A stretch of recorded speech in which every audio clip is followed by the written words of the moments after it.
Imagine a massive, 1,300-ton cargo vessel built of solid steel, just completely defying the crushing, inescapable grip of the Arctic ice.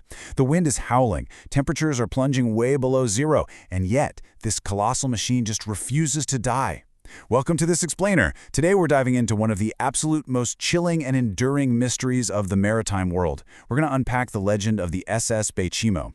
It's a ship that was abandoned to the frozen depths, only to somehow transform into a phantom, drifting silently through literally the most unforgiving waters on Earth. Okay, so the year is 1969. Set the scene in your mind. A group of Inuit travelers are navigating the incredibly treacherous frozen coastline of the Chukchi Sea. They're totally surrounded by freezing mist, shifting ice floes. The silence out there is deafening. And then, out of that thick, blinding white fog, a massive, rusted steel hull just suddenly looms right overhead, locked fast in the pack ice. It's this towering, silent monument entombed in frost.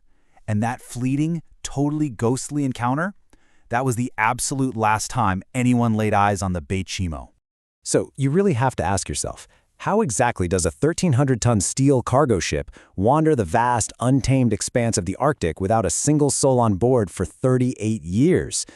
The Arctic is hands down one of the most hostile environments on the planet. Its crushing pressure routinely tears apart modern, heavily fortified icebreakers like they're made of tinfoil. Yet this completely crewless, unpowered vessel survived nearly 4 decades. It drifted like a quiet phantom through violent, freezing seas, basically defying every single known law of maritime survival. No way, right? Section 1. Born for the Ice.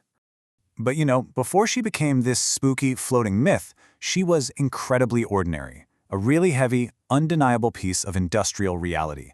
Originally named the Elven, she was a 230-foot beast of a ship. Just try to imagine the smell of burning coal, the deafening roar of her triple-expansion steam engine, and the sheer weight of that thick steel hull. She was built over in Gothenburg, Sweden back in 1914, and every single inch of her robust design, from the reinforced rivets to the towering smokestack, was deliberately crafted to take a beating in the heavy, violent, ice-choked waters of the global north. After serving a pretty grueling stint in the Baltic Sea during World War I, the ship was actually handed over to the UK as part of Germany's war reparations. Then, by 1921, she was bought up by the famous Hudson's Bay Company, renamed the SS Baychimo, and thrust into an even harsher reality. For a solid decade, she was this reliable workhorse. She successfully navigated the perilous, icy coasts of Canada and Alaska, venturing into incredibly dangerous and remote territories. Her job? Trading essential provisions like tea, sugar, and rifles with isolated Inuit settlements in exchange for valuable fur pelts. Section 2. Trapped in the Frozen Sea. The fateful 1931 season. So things take a very dark turn by late September 1931. The ship becomes locked in ice in Pier Bay near Franklin Point. Winter arrived unusually early that year, and it came with brutal, unforgiving force. The plunging, sub-zero temperatures literally transformed the ocean into a vice. Imagine the agonizing groans and shrieks of a 230-foot steel hull echoing across this barren landscape as the crushing pack ice gripped the ship tight. The Baychimo was completely immobilized, trapped in a frozen wasteland, totally unable to outrun the sudden violent freeze of the early Arctic winter. Let's look at this frantic timeline. On October 1st, the ice halts them entirely. By October 15th, things get so desperate that the Hudson's Bay Company actually sends aircraft to airlift 22 of the crew to safety, but 15 men stay behind. They build this small, kind of flimsy makeshift wooden shelter on the shifting ice, just a short distance from the ship. For weeks, they endure pitch-black Arctic nights, shivering and temperatures plummeting to minus 60 degrees. And all the while, they're listening to the terrifying, thunderous cracks of the ice threatening to just swallow their vessel. Then, the real disaster. On November 24th, a massive, blinding whiteout blizzard engulfs their camp. When those screaming winds finally died down and the whiteout cleared, the freezing men stepped out of their little shelter and stared out over the vast expanse of ice.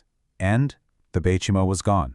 Not broken, not listing to one side, just completely vanished. Naturally, the crew assumed the immense pressure of the pack ice had finally breached her steel hull, sending her straight to the muddy, freezing bottom of the sea. But, wait for it. Just days later, an Inuk seal hunter brought them impossible, chilling news. He'd found their 1,300-ton vessel floating peacefully, totally intact, 45 miles away from their camp. Against all logic, she had somehow broken free and sailed herself right through the blizzard.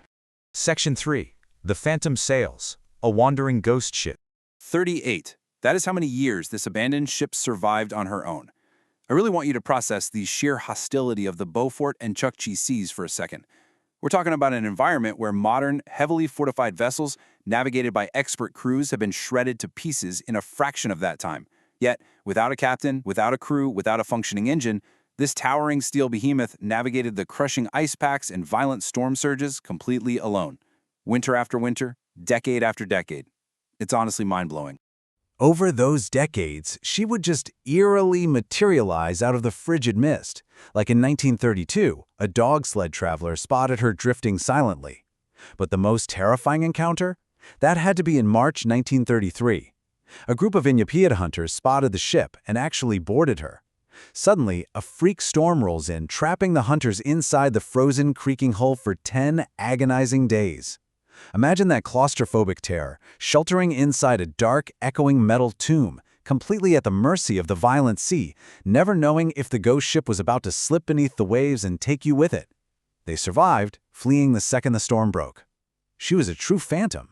She'd let shocked explorers step onto her rusted decks, only to vanish into the fog the moment the weather turned bad again.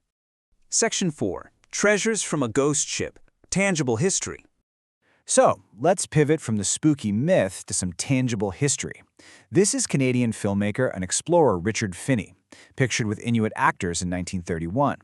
A year prior, Finney had traveled to the Arctic to document the Copper Inuit groups. He gathered this incredible, completely irreplaceable collection of rare ethnographic tools, intricate carvings, and clothing. Vital pieces of cultural history, right?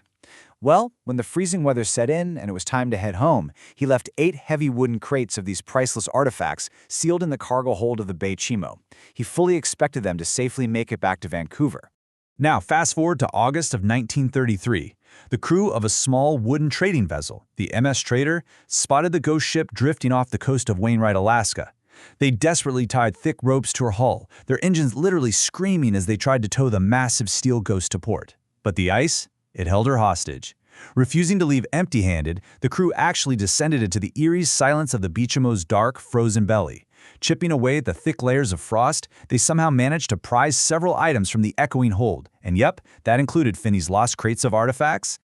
The items the MS Trader crew rescued, like an intricately carved musk ox horn blubber pounder, they physically proved this unbelievable ghost story was totally real.